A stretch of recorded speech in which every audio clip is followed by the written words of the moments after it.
C'est enfin arrivé. La société d'Elon Musk, Neuralink, vient de commencer à poser de nouveaux implants cérébraux sur des personnes. Pourquoi la société Neuralink met-elle des puces dans le cerveau des gens?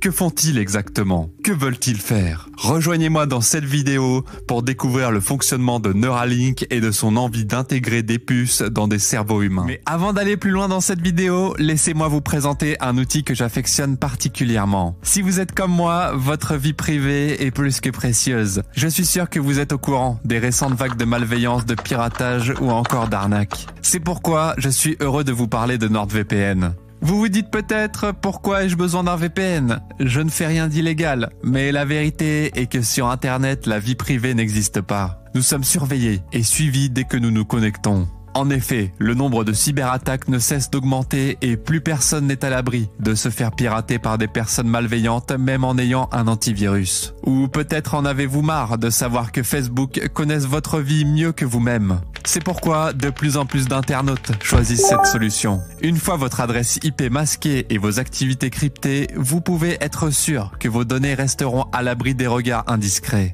NordVPN est de loin l'outil le plus fiable pour sécuriser vos communications et éviter de devenir la victime d'un pirate informatique ou d'une entreprise peu scrupuleuse. Grâce à NordVPN, vous pouvez sécuriser votre connexion et garder votre vie privée. Réellement privée. Et en ce moment, profitez de 3 mois gratuits avec l'abonnement de 2 ans et c'est satisfait ou remboursé pendant 30 jours. Alors n'attendez pas, inscrivez-vous à NordVPN dès aujourd'hui. Je vous mets le lien en description pour profiter de cette offre. Reprenons.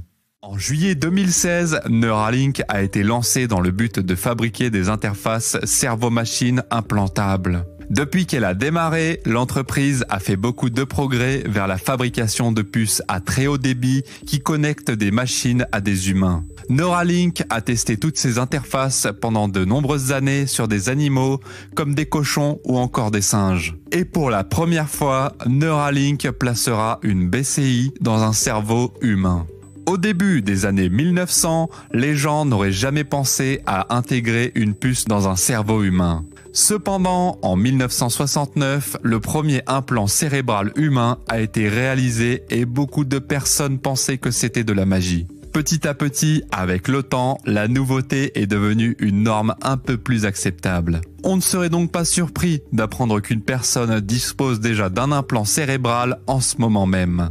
Mais avez-vous déjà pensé à l'interface cerveau-ordinateur, plus communément appelée BCI? C'est un système informatique qui peut lire et intégrer les signaux du cerveau et les transformer en commandes. Qu'une personne puisse utiliser un ordinateur par la seule pensée, ou dans ce cas, que vous puissiez arrêter cette vidéo par la seule pensée, est une chose assez folle. Depuis 1969, la BCI a également connu des changements. À l'heure actuelle, cette technologie a atteint un nouveau niveau qui nous épate. Il est intéressant de découvrir qu'un implant cérébral peut être réalisé sans toucher le crâne. Plusieurs entreprises se sont ainsi penchées sur cette technologie, mais Neuralink est celle qui se démarque. Vous pourriez penser qu'Elon Musk, le PDG de Neuralink, a inventé la BCI, mais ce n'est pas le cas. La BCI a été lancée à la fin des années 1900, mais il ne s'est pas passé grand-chose jusqu'à la création de Neuralink en 2016. Parce que cette entreprise est entrée dans le monde de la BCI, il y a maintenant plus de concurrence, ce qui a conduit à plus d'innovation. Elon Musk prouve une nouvelle fois que c'est un génie, lorsque pour la énième fois, nous observons encore des avancées majeures dans ces sociétés. Une chose qui ressort surtout est que l'objectif principal d'Elon Musk n'est pas forcément de gagner de l'argent. Nous pouvons constater ici une véritable vision de la part du PDG et qu'il met un point d'honneur à toujours repousser les limites de la science.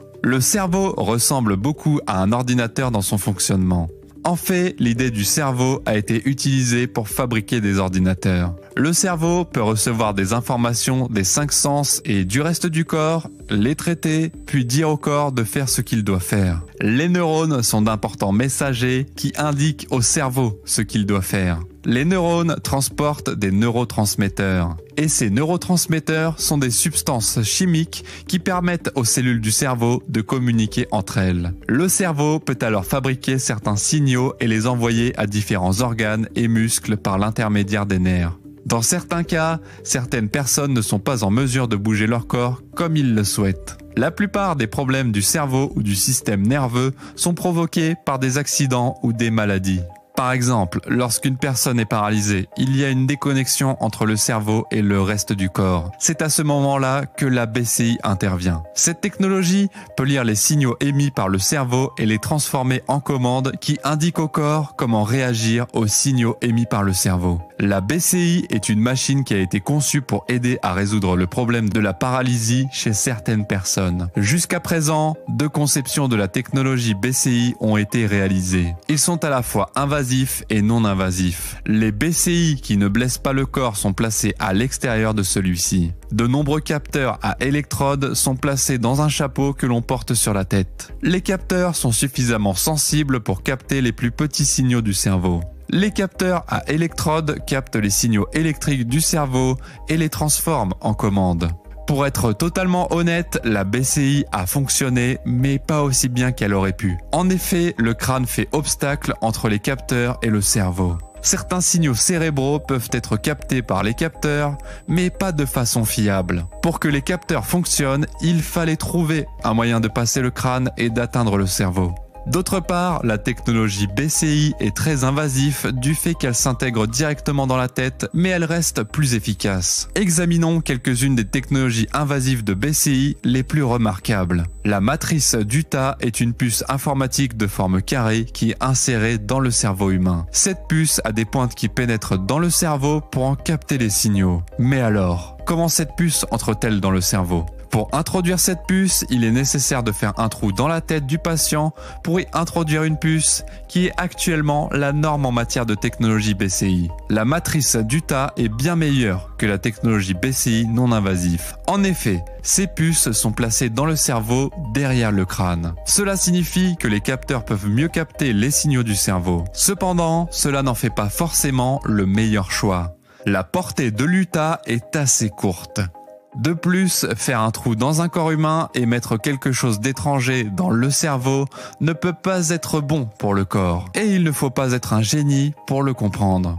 Les patients qui ont subi l'intégration de la puce Utah ont fini par avoir des complications assez importantes. Le pic cérébraux du Utah arrêt sont reliés à un ordinateur par un câble. Cela permet de contrôler des appareils électriques par la seule pensée. Par exemple, le cerveau peut être utilisé pour déplacer une souris sur un ordinateur. Là encore, les patients ne peuvent bénéficier de cette technologie que si elle est utilisée dans un cadre de recherche. Pour aider à trouver des solutions, Stentrode, un petit réseau d'électrodes, a été fabriqué par Synchron. Synchron est la première entreprise à tester ses produits sur des personnes.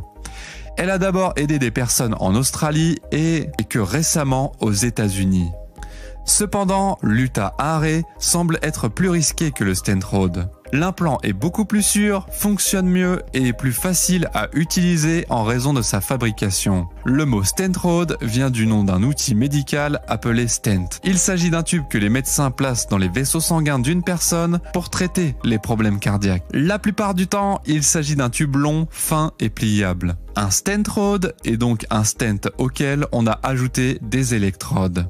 Le Stentrode est introduit dans la veine jugulaire du patient et déplacé vers un vaisseau sanguin dans le cortex du cerveau.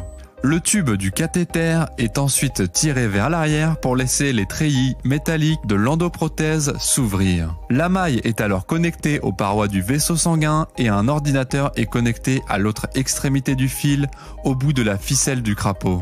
Le dispositif informatique se connecte au reste du système via un ordinateur ou un smartphone équipé de Bluetooth. La technologie de Synchron est un gros avantage car elle ne nécessite pas de fil qui dépasse du patient. Il est donc difficile de dire si une personne a un implant cérébral ou non. Là encore, cette dernière peut être pénétrée dans le cerveau sans avoir à retirer un morceau du crâne. Cela signifie que l'opération peut être réalisée dans n'importe quel hôpital et que cette technologie peut être utilisée assez facilement.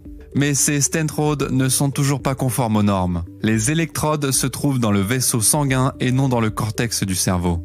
Il est donc plus difficile pour le capteur de capter les signaux cérébraux et il fonctionne donc moins bien. La bande passante de stentrode est inférieure à celle de la matrice Utah. Neuralink, qui appartient à Elon Musk, est la première entreprise à combiner les avantages du Utah Ray et du stentrode. Comme pour le réseau d'Utah, Neuralink devra retirer un petit morceau du crâne avant de pouvoir placer les fils d'électrodes fins et flexibles dans la couche externe du cortex à l'aide d'une machine qui coud toute seule. La machine à coudre robotisée peut placer le fil directement dans les neurones afin que les signaux du cerveau soient parfaitement captés. Cela permet d'avoir la plus grande bande passante possible. De plus, chaque lien neuronal aura environ 1000 petits fils pour s'assurer que le cerveau envoie un gros signal. Les fils des électrodes sont ensuite reliés à un dispositif informatique qui est ensuite placé dans l'espace creux du crâne. La façon dont le Neuralink et le stentrode sont mis en place est l'un des éléments qui les rendent différents. Neuralink nécessite une chirurgie cérébrale unique et inattendue. Jusqu'à aujourd'hui, des fils n'ont jamais été mis dans le cerveau d'une personne par une machine à coudre robotisée.